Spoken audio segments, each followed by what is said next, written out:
In the 2 weeks we were away from Washington, all of us absorbed a numbing tragedy, a horrific attack in Tucson, Arizona.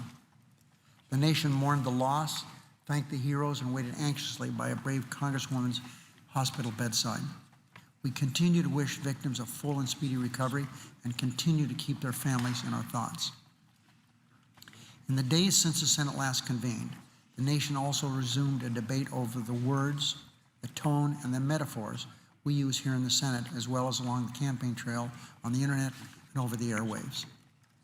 Being more mindful of the weight of our words always helps. We have much more to gain than to lose from civility and discretion. In this new year, I hope we'll return to the respect that has always been a hallmark of the United States Senate.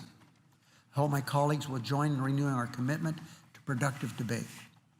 If we're really going to change the way we speak and hope to change the way we do business, we have to reintroduce truth into the public debate. This doesn't mean just rephrasing an attack line from job killing to job destroying, as House Republicans have done in response to the shooting.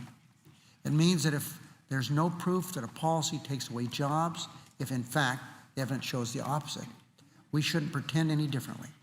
The nonpartisan referee we rely on for this data, the Congressional Budget Office, found that when it comes to health reform, which is what House Republicans are talking about in this case, the claim is simply not true. Changing our rhetoric requires us to debate facts, not invent them. Independent fact checkers examined all the political rhetoric of last year.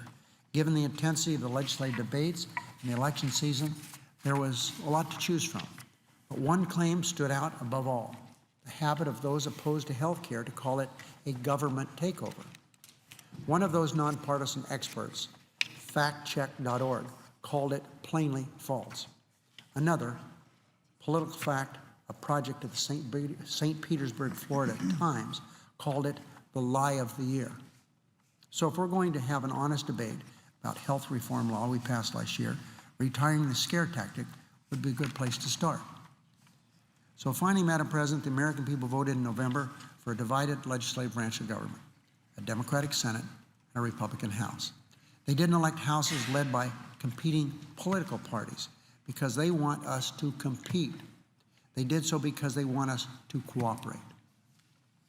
We cannot cooperate without an honest debate, and we cannot have an honest debate if we insist that fiction is fact.